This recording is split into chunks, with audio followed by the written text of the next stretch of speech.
What is up, fellow Clashers? Thank you so much for spending part of your day with me and checking out some big 3-crown wins. Some of these you might even catch on Camcord. It is where I live stream. It's a free app for both Android and iOS users. The link is in the description. You can download the app for free. Follow me and you'll always get notified whenever I go live. So let's check out these battles in Clash Royale. I am still trying to nurse my voice back to health, so thank you for bearing with me as we get into Galadon YouTube facing Freddy HK, a couple of level 11s, and as you can see, he's got the Princess, he's got the Golem, and I'm really happy with this deck right now. Very versatile, Hog Rider, Inferno Tower, Musketeer, a surprising card, very powerful early, actually working out very well for me right now. She is very versatile and deals a lot of single target damage to both air and ground units. So we've stopped Freddy's Goblin Barrel, a card that you don't see that often up here.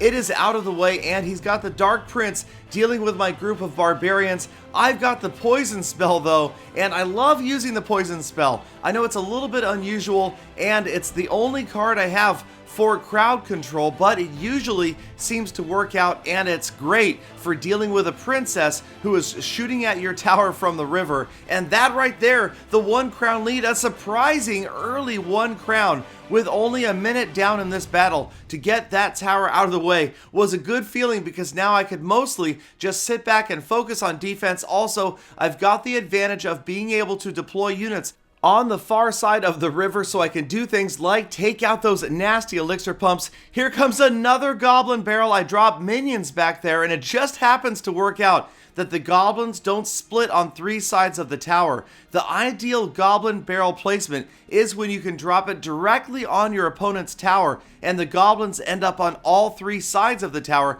Oftentimes it takes longer to get them out of the way. And again, rinse and repeat. I've got the poison spell, I've got the 2nd crown down, and we're looking awfully good. Just about to head into double elixir. Both of my towers looking beautiful, pristine, and both of his first 2 crown towers are a memory. Now he's got the Golem on the approach from the near back, and I drop the offensive, and it gets the Golem out of the way early. Inferno Tower. Not really sure what possessed me to put the Inferno Tower way out there. Maybe a little bit of a troll move, but in any case, it does take that Golem out early. You can see the Golemites getting down to the tower. Massive groups of minions are headed towards my tower, but the poison spell, again, ideal. And every single minion is vaporized. The Goblin Barrel goes down to my minions, and again I am on the advance, and as this battle is going to wrap up, really no way he can possibly get 2 towers. He drops a Golem down. I could have ignored it completely. Instead, I dropped the Inferno Tower, but this battle is long since over. It's just a question of 2 or 3 crowns, and my units are going to grab that 3rd crown. Heroic Barbarians get the job done, and it's a 3-crown win over Freddy HK of HK Esports. Now, I don't know what it is. You don't normally see that many 3-crown wins up at this level, but if it's this deck, if it's just luck of the draw, or just having a good day, again and again, I was getting through these towers and getting to the king. Here we start out with a thumbs up and the dirty elixir pump. Now, I'm not going to say it's that dirty. I do use it from time to time, but it's frustrating. When you see an opponent put that elixir collector down, you know that you are potentially in trouble a little bit later on in the battle. But sometimes a poison spell can help kind of balance things out, as he's probably not going to profit quite as much from that pump with the poison spell reducing its lifetime. The dragon down 2, never had to work on defending it. The tower finished it off. And again, my new favorite card, the Musketeer. She's in behind these barbarians, but they have got to face off with a giant Pekka, and that is definitely going to stall them, although we do get through with the help of those minions, and we are on to the tower. He's got a Musketeer of his own, but I've got the tower down. Simple Barbarian Musketeer combo up here gets through that tower so fast. The Musketeer, when unopposed, is a deadly card at any level, and the Prince finally comes in and backstabs the poor Musketeer. My minions take the prince down quickly though. I love the group of minions to take down princes. That is working really well. I realize at lower levels maybe you don't have the minion horde unlocked, but any group of smaller troops is going to be really good at taking that prince down, especially because the prince is so expensive. You can use goblins and spear goblins, you can use skeletons and goblins, any sort of combination like that, and you are still going to be even on elixir, even if you've got to drop 2 groups of troops to counteract the other guy's prince. And what I mean by even on elixir is if you send in archers and say goblins, you've spent 5 elixir, he's also spent 5 to drop the prince. So it is an even trade, and you're definitely going to get that prince out of the way with that many little units in between the prince and the tower. Now I've got my Inferno Tower, I lose my Inferno Tower, he gets his prince to my tower, but I'm pushing hard over on his side, and as you can see, with a poison spell again, the 3rd crown happens so quickly. This game is over before it started. Well, not really, but in any case, Panda goes down, and I've grabbed another 3 crown win against a level 11.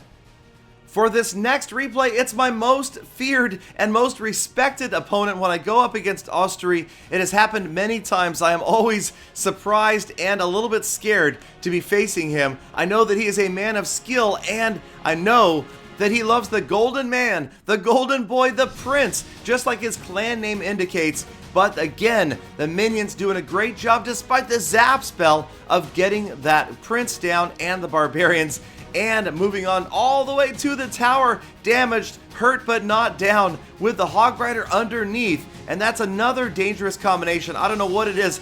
I feel like it's a little umbrella of protection as the airborne units hover above the hog rider, almost like they're hiding him. I know not really, but it still feels good when he gets in and gets a lot of damage on the opponent's tower. Now he's got the Dark Prince, he's got the Ice Wizard, he's using all sorts of exotic cards, but the standoff at the bridge is going to clear out, and we are going to just about get every unit down. There it is, he leaves his mace behind. Thumbs up from Galadon, thumbs up from Ostery, but he drops the elixir collector in the back left. So again, I'm always worried, I'm always sweating these elixir collectors, especially because I don't have a lightning spell or a fireball to counteract it, to take it down and prevent him from getting that profit. And when they can drop a multitude of units late on you, it is definitely tough to counteract. Now I do get the tower down and drop the mistaken poison spell. I wasn't trolling Austria, I promise right there. The oops was me oopsing the dropping the poison spell, not oops that I got his tower down. He replies with the Angry King taunt. So hoping I didn't offend him right there, I am ahead 1-0. And again, I've got a bunch of units on the move. As we get the Ice Wizard down, barbarians and goblins headed after the tower, but I'm going to play it safe and stay conservative. I know that Ostery has the elixir pump, so he's going to have more elixir shortly, and there's no way I'm going to let this guy have any sort of advantage because I know things can turn around so quickly. I drop the Inferno Tower, luckily it pulls the Dark Prince off, another poison spell, and that poison was absolutely key. So many units because, again, he had the elixir collector working for him, and that poison spell really saved me right there. Otherwise, that tower is definitely going down. The barbarians counteract the golden boy, and again I'm on the move. That group of minions, again with a zap spell, but this time they do fall, and I've decided to push. I've got the barbarians and the musketeer on the right hand side, but he's got a Dark Prince again, but I had rotated around to my Inferno Tower very luckily,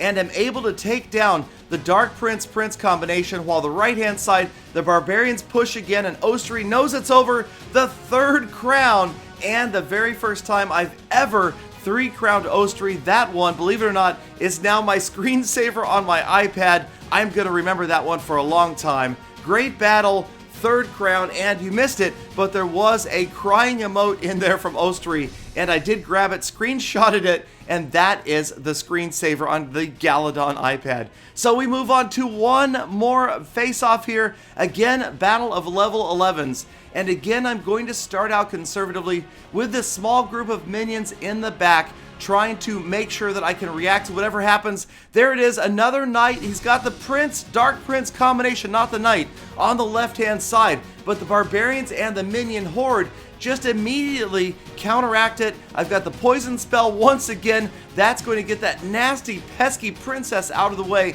and right away, once again, so much damage done to one of the towers that I've got an early advantage, and I'm feeling pretty good until I see the giant Pekka. Not happy about this big Pekka, but the Inferno Tower is, in my opinion, probably the best card to counteract the Pekka as long as your opponent doesn't take out the Inferno with, say, minions or a Minion Horde. But it was just a Pekka by itself, so it's easily taken down. Hog Rider Goblins, I know he's low because he used the Pekka and then he dropped that Elixir Collector, so I knew he wasn't going to be able to counter a serious push down the left-hand side. Sure enough, the Hog Rider gets in there and takes down the tower for the 1-0 lead. And what happened right there is one of the biggest keys to winning in Clash Royale that I could share with any of you. And that is, although it may be difficult to know exactly, precisely how much elixir your opponent has, know when he is low. Know when they're low, that's it. Hashtag know when they're low. Because if you know when they're low or almost out of elixir, that is the key time to push when they can't counter your units. And that's when I've got the early 1-0 crown lead. Well, maybe not that early. We are almost into double elixir, and my favorite combination, Barbarians Musketeer Poison, poisoning the tower, the Elixir Collector, and the Ice Wizard. And that is a big advantage right there. Once again, that Musketeer just brutalizing that tower. He puts another Elixir Collector down. Don't know if I would have done that right there. Probably not the best move. And I decide to go on the left-hand side right as he drops the Pekka. He's committed to a huge push on the right-hand side. At the same time, I've again pushed for the King's Tower. No chance to stop me. 3 crowns and another big win. Surprising. And all of these attacks came within one day. Things just going well. 25 trophies and way up the leaderboards did I climb that day. So, as always, thank you guys so much for investing a short part of your day with me. I do appreciate the fact that you guys come by. Please hit that subscribe button before you leave. Check me out live streaming on Camcord, the free app for both Android and iOS users. And of course, I hope to see all of you back here again tomorrow for more full attacks.